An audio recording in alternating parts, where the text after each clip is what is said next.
Hello, everyone, and welcome to another episode of the Wise Decision Maker Show, where we help you make the wisest and most profitable decisions. As always, my name is Dr. Gleb Tsipursky. I'm the CEO of Disaster Avoidance Experts, the future of work consultancy that sponsors the Wise Decision Maker Show. And today with me is Simon Dudley, the head of Analyst Relations at Logitech. And they just put out a report about how remote workers and hybrid workers are using tools, technology tools, and some of the challenges that they're experiencing. So what would you say would be the changes in how workers got equipped from the beginning of the pandemic to right now, based on what Logitech has been discovering in the report and your own personal experience? Sure. Well, good afternoon or good morning or good day, whichever it is to our audience first. So yeah, it's been interesting. When the pandemic kicked off, 2.5 years or so ago now, basically most of our clients tell us that they said to their users, grab whatever you can from the office, take it home, use it, and or a bit like Robinson Crusoe, really, or there was this sense of just go and buy whatever you can get your hands on from Amazon or anywhere online and use that. And it worked okay, but I think IT departments were rather overwhelmed by the number of different things all their users went and bought, and they were also overwhelmed by trying to support one of the Okie Kokie Mark 7 GTIs or whatever it is that all these users bought. So it became a real mess. One of the things that's happened, and certainly our report talks about, is this idea that IT departments sit there and basically wait for the phone to ring for someone to complain, at which point they go and try and fix that problem. They don't have the time to be reactive to their users and explain to users what they should get. And our report seems to indicate that most users don't even know what they could do to make their life better, but they do know what they've got today isn't great.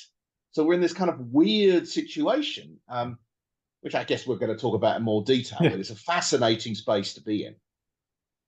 It is. Let me share with you a story. So I helped 21 organizations transition to hybrid and remote work. I want to share with you a story about one organization, and you let me know what they did right and what they did wrong, but would you recommend that they do better, and how it compares to what other organizations did.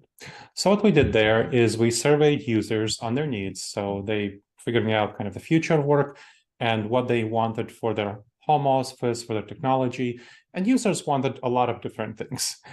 And what we figured is that the IT department at the Information Sciences Institute, it's about a 300-ish people research AI and cyber security research institute in the University of Southern California.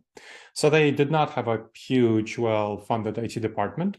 They had reasonably funded, and they could not really support all the different things that people wanted. So they looked at, and also they found that a number of people didn't really know what they wanted. They just wanted a nice webcam or something like that. They didn't know what was the webcam that they wanted. So what we did was we researched kind of some of the best webcams and created a standardized set of couple of webcams, one or two, kind of couple of audio devices, a lot of everything that various monitor arms, furniture that's going to be nice and ergonomic, headphones, everything that you might want for your home office, kind of a standardized set. And we told them, order either this monitor or this monitor, order this, headphones, so on.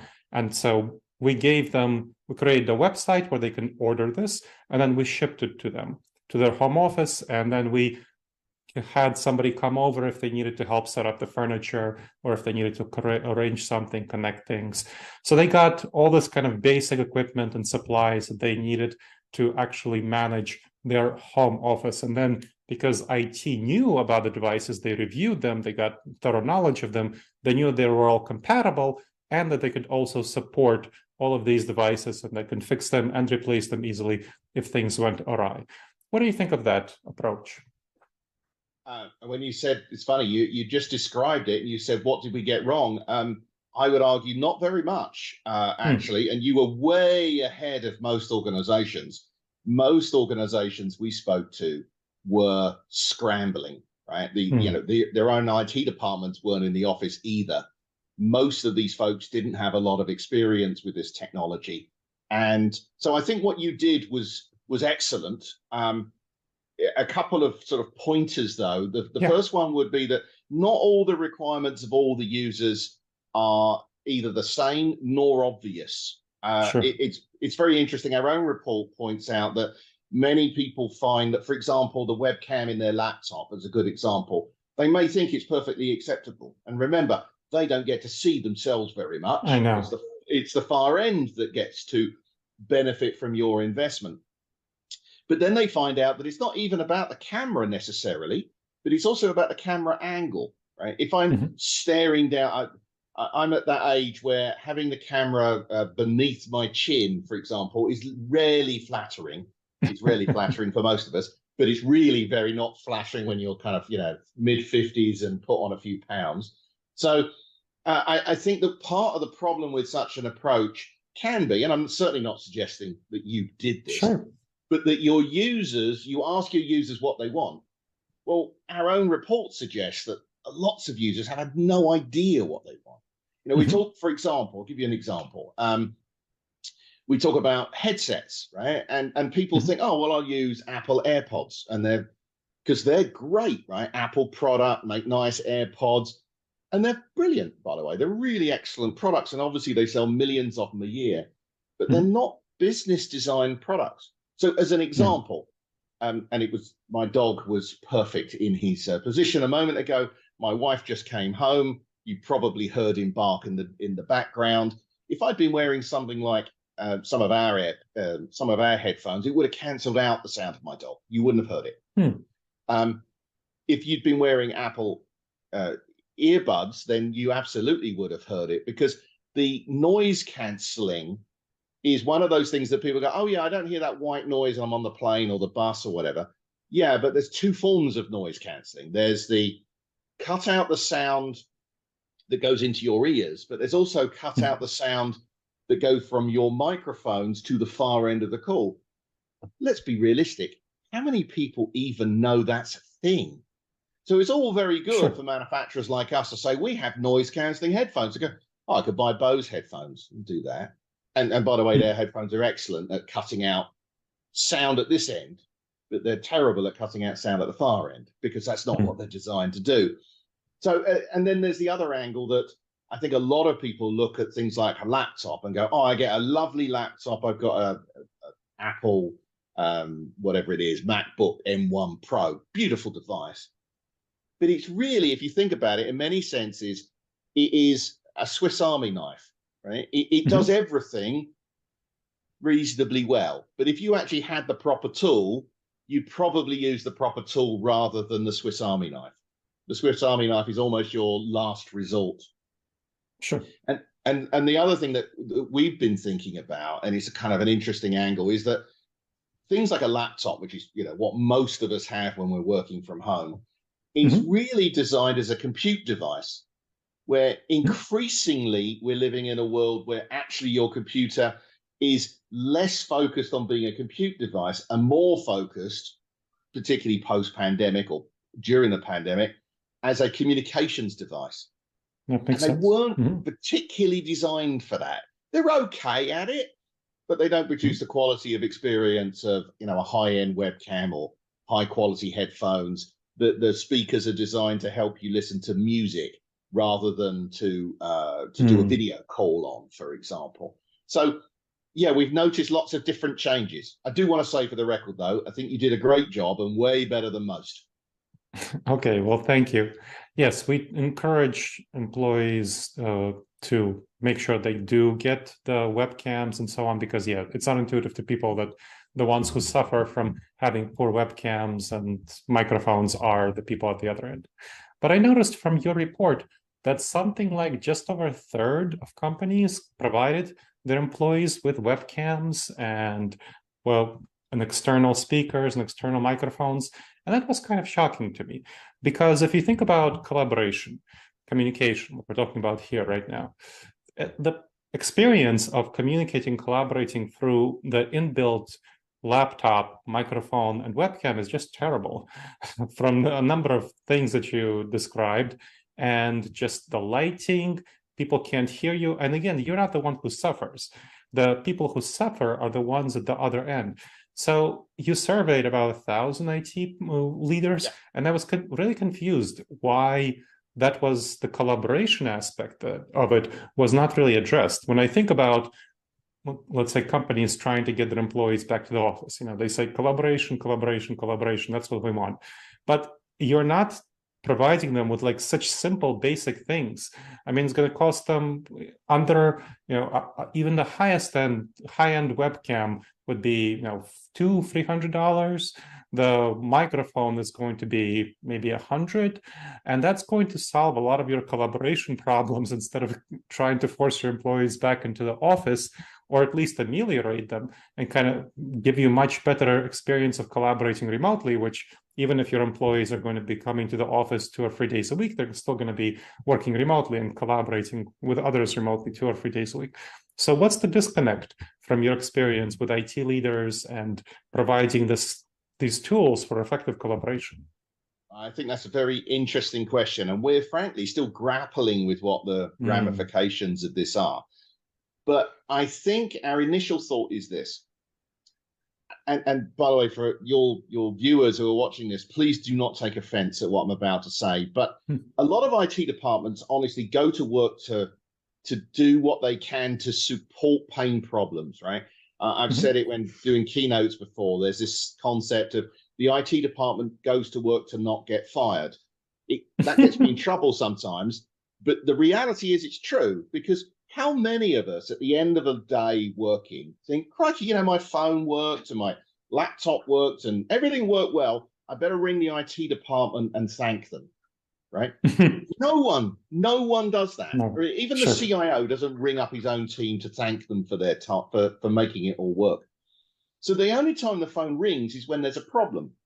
So all these users are having this very suboptimal experience, with poor quality webcams, which are as cheap as possible in their laptops. And why are they that? Because the manufacturers of these webcams in laptops aren't thinking about a really good quality experience. They're thinking about, is it good enough? Yep. It's back to our Swiss Army knife experience. Right? You never use that device to get whatever small boys out of horses' hooves that you get in a Swiss Army knife. You always use the real tool if it's available. You only use the specialist on occasions. So where we got to is this position where IT departments are going, well, the phone isn't ringing, therefore I assume everything's fine. And the users are like, well, I assume this is the best that's available. I mean, they've given me a laptop. I've got all the things. How can I say to the IT department, I want better, when they don't even know better exists? I see. Okay, so that's a really interesting incentive question, where the IT department doesn't have an incentive to kind of make trouble and say, well, there are these better options, and then people will start demanding it, and then they don't have the budget to do so. And their employees just don't know that there are better options. They're thinking, well, I got this, and this is what I'll use, instead of trying to figure out, is this really a good way of actually accomplishing the goals that I'm trying to do? And the ones who suffer, the end users who suffer, are the employees of the company and their customers and their prospects. Because if you're doing sales, remote sales, that is a pretty bad experience if the people at the other end can't really see very well or hear very well and are not sold very well. If the customers are not well supported, so external stakeholders are not well supported, again, due to poor communication, and internal stakeholders are not collaborating together effectively. And so the end result is that that's really bad for the leadership, but no one is really motivated to address this issue, is what you're saying. So that's what you're finding. Am I hearing you correctly? Yes. But I do want to defend IT just momentarily here. It's more that it's not so much that they are like, well, let's not poke that bear. That looks like a big problem if we go and ask people. They don't know to ask people. And I think one of the things there's a lot of talk, not part of this survey perhaps, but parts of other things we've seen, that folks who are working from home aren't perceived to be as, should we say, professional, right, as those who come into the office. But in the old days, when I used to go to an office, I would wear a suit. Now, why would I wear a suit? Well, I wore a suit because it conveyed something about me. And our environments convey something about ourselves in the modern environment. So if you're sat on a couch and the camera's looking up your nose and you can't hear very well when the dog barks or the FedEx guy turns up, whatever it is, that does not look good for you. And I, have an environment like I have this. This is a real environment. Your office looks fantastic. And why do you do that? You do that because you want to look professional. You want to be respected. It's the same reason you would wear a suit and tie.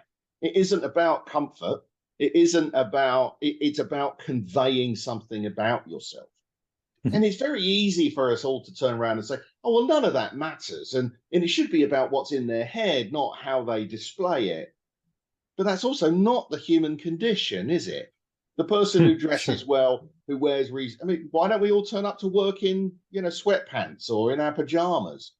We don't, because it doesn't convey a professional experience.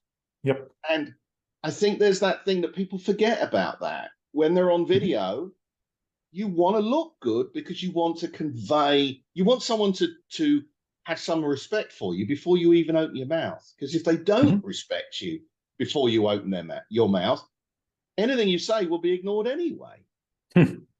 Yeah. I think from the report, I recall that over 60% of the people are not happy with how they look on video, but I think they don't think that the issue is their webcam.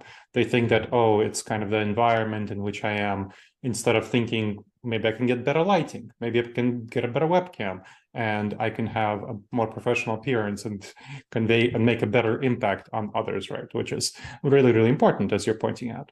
Now, I want to talk about also the productivity angle. So you found that some workers are, so we're talking about communication, collaboration, but there's also productivity. So for example, a lot of workers don't have the technology / furniture to have an ergonomic environment and to have a well-productive environment. And when you're thinking about people who are coming into the office, right? Almost no one is coming into the office, let's be honest, 5 days a week. And it's going to be 2-3 days a week if they're coming into the office. So you're still having about half of your work done in the home office. You're communicating, collaborating somewhat, but you're definitely doing your deep work, your individual work in the home office. So productivity is incredibly important. And not having good ergonomics, the technology, furniture, and so on, is a serious issue. And that's why with the clients that I work with, we make ergonomics a high priority to make people well comfortable, because productivity is incredibly important. So tell me a little bit more about why that's not such a priority from the perspective of IT departments that you've surveyed. Well, that's an interesting question. So I don't think that most IT departments think about it. Things like good ergonomics, good desk chair relationships, good lighting and environment, those sorts of things, those have, in an office environment, typically been run by facilities and HR. IT will then provide the computer that will go on the desk, but they don't set up the lighting, the plants, the air quality, the chairs that you sit in. IT does not have a point of view on things like, do you have a nice Herman Miller chair or not? That's not their problem. And so they don't even think about it. Do you have a keyboard? Yes. Right. Well, I have the keyboard on my laptop, but of course, by its nature, it's a tiny keyboard because it has to be to fit on my laptop. And if you're using it for a couple of hours a week on an aeroplane or in a coffee shop, it's fine. When you're using your entire day bent over looking at a 13-inch display with a cramped little keyboard, and you're using the trackpad on your computer, that actually has, not only does it make people less productive, but actually it's going to have some very important long-term healthcare issues for lots of people. The number of RSI, back problems, eye strain issues that users are beginning to exhibit is going to become a real problem. And not only is that bad for the productivity of those users, but it's also extremely bad for the company when lots and lots of people start coming off sick with things like backache and eye strain and RSI and all those things. No, it's a serious issue, and I saw from the report that it's not simply the furniture and potted plants. Less than about two-fifths of the companies provided an external docking port, and only about half provide external monitors. Maybe something like two-thirds, like three-fifths provide a mouse. I mean, these are super duper basic things that are in the technology that are in the IT department sphere that aren't being provided. I mean, for the clients that I work with, we provided things like monitor arms and supports for webcams that you can have like a webcam stand and so on. These are all ergonomic issues that are quite important. And so I would say that the IT department does have an important role to play that there currently seems like a number of IT departments aren't playing. But you're also pointing out that the facilities, it seems like the IT and facilities aren't playing well together when they should be. So there should be some kind of combination and collaboration between IT and facilities that is currently not happening. Yeah, I would strongly agree with that. I would also point out that HR also has an angle in here as well, right? One of the things that all of those departments, but particularly IT and facilities, have always really thought that their jobs end to a greater or lesser extent at the front door of their own organization, right? As soon as you're outside of the front door of your organization, the IT department says, oh, we're giving you a laptop so you can go and work out of Starbucks. Or if you have to be working from home for a day, you can do that. But what they've never been set up to do is set up people's home offices. Now, maybe senior execs will have someone from IT come and help them out. But the reality is that the vast majority of us are told, get on with it. And that's not just because facilities don't know how to do this, and not only because it's people's personal spaces, therefore facilities and IT may not feel that they even have the right to come and do this, but there's also the sense of resources. Yeah. One thing that I have not experienced in all of the time since the pandemic started, no one, not a single customer, and I speak to hundreds every year, no one has said, oh, well, we now realize I've got all these workers from home, so we're going to have to support them all. So we've increased the size of our IT department by a factor of 5. No one has said that, not a single person. And we don't expect them to either. Right? So I think there's an angle here where users don't know that it can be done. Facilities don't really understand that their role has moved beyond the front door of their organizations.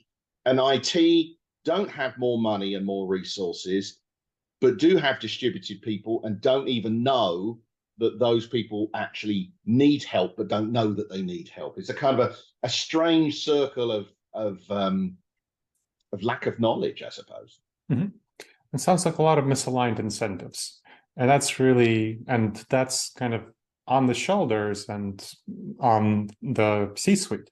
This is what I was talking about. The C-suite is the one that in the end is the one that needs to pull these things together. When there's a misalignment of incentives between the IT department, which we bash them some, but they do deserve some bashing, but they're not responsible for the full scope of the problem. Some facilities, some HR, and in order to get workers to be productive, to collaborate effectively, to communicate effectively, both to external stakeholders, doing sales, doing customer support, and to internal stakeholders, communicating, collaborating with other employees, there needs to be a lot of intervention from the top in order to support staff who, again, to coming into the office 2 or 3 days a week, that means that you're still doing about half of your work outside the office. So what do you think is going to be the future in this area? What are you finding from the report, from your own experience talking to your customers? Well, so there's a couple of angles here. I think the first one is, now that we've realized, the report's brand new, I think this is to an extent a bit of a revelation to us as well. So I think what we've realized is that a lot of clients just do not even understand this as a problem, and they don't know what to do about it. Even if you were to look at a high-end solution from us, let's just, we're not the only player in the market. Other players exist, but Logitech's painting a major player. So a device like the Logidock that I'm using now, so a Logidock and a ergonomic keyboard and mouse from us and a high-quality webcam and a solution like that, all up is going to cost you about $1,000.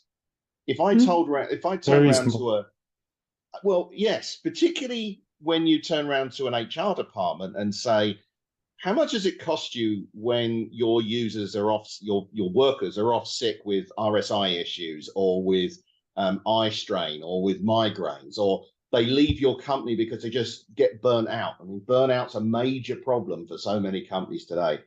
If I I mean, turn around to them and say, from a sales department perspective, how much do you lose when you lose a customer because they're not well supported, or you lose a prospect because you're not able to make the right impression, right? absolutely, absolutely. So if you turn around to HR and facilities and say it's $1,000 a user, and we're not going to mitigate every problem. I can't make people not sit on the end of their bed to do all their work, for example. Right? There are other elements to this, but a significant part of it can be mitigated with technology. If you turn around to those people and say it's $1,000 a user, they would bite your arm off for it, because replacing people, even ignoring the human factors, but just simply having people who can no longer work for you or are burnt out for you and leave and go and join another company, replacing them costs so much more money than actually making these people more productive It's that about a it's year's crazy. salary. It's about a year's Yes. salary. Yep. Oh, I was even thinking just a quarter of a year's salary. No, that's the typical hiring to have a search, to hire someone, to train them up to the same level as someone who left is about a year's salary. That's kind of Right. the benchmark from an HR perspective. Wow. I mean, I'm older than I like to pretend. I'm older than I look. But 25 years ago, Herman Miller came out with their chairs. I'm sitting in one now, the Aeron Mhm. chair, and they were about $1,000 each. And millions of companies bought those products because they made the backache problems for most of their users go away. Um, Mhm. and you could still buy one of those Aeron chairs for $1,000, and you could buy a thing that looks similar but wasn't for like $80. And almost every corporate went and bought the good one because they understood what it meant. And I think that our big challenge is to help the clients understand that actually, for a relatively small investment, they can have a transformational effect on their users. Mhm. I think that's That's pretty what interesting story. it is. I think one of the reasons that the clients I work with, got a standardized package for our users is because we made sure they're all compatible and supportable by IT. So I think that's really important. Compatibility is obviously, if you have a Logitech and everything from Logitech, it will be all supported. I mean, I'm not saying if you get from Logitech, you can go to another player in the company and get everything from them, right? Another player in the industry. But the idea is that you want it to be compatible and you want it to be also well supported by IT. So whatever your IT specializes in, that's what you want for your customers. I mean, that's definitely something that is very helpful. I would add to that and say one of the things that most of us now do is live in a series of different streaming technologies, right? So, we Mhm. have a platform, whether it's Microsoft Teams or it's Zoom or it's Google or whatever. So I would recommend that users look, and IT departments look for products that are certified with those brands. Yeah. Does it mean the quality of the experience is better? Actually, sometimes yes, but primarily, often you can't really tell the difference. But what you can do is when you ring up for support and you ring up Microsoft or you ring up Zoom or you ring up Google and they say, what are you using? And you tell them, and that device is certified, that's going to make your support problems 10 times easier than if you're running the Okie Kokie Mark 7 GTI. Yeah. No, very true. You want it to be compatible. You want it to be easily one click, especially if you're in a hybrid meeting, that's a lot of work to set up. Yes. Now, is there anything else we haven't talked about? Anything else you wish to share about this report before we wrap up?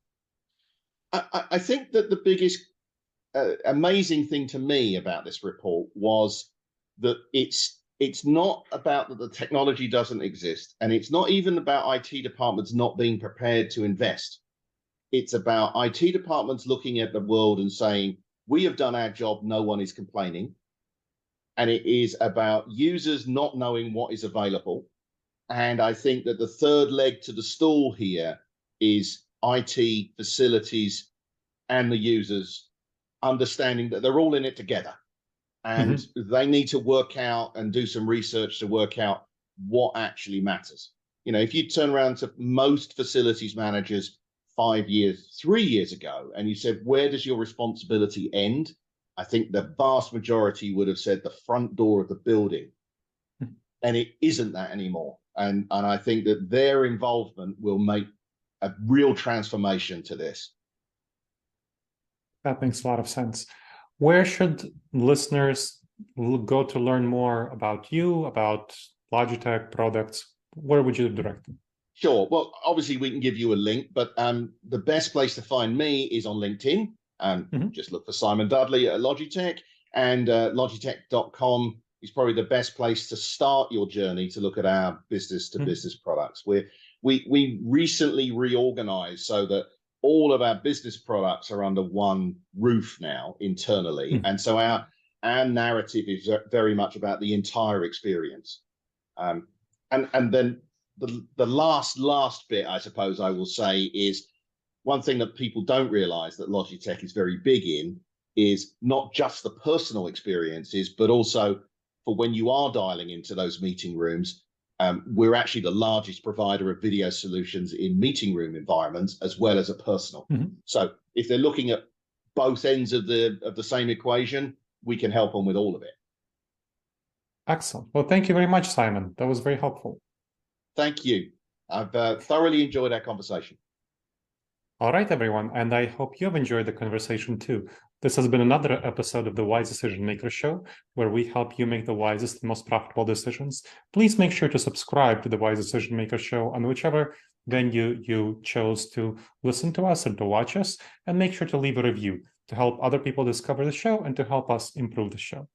I look forward to seeing you in the next episode of the Wise Decision Maker Show. In the meantime, the wisest, most profitable decisions to you, my friends.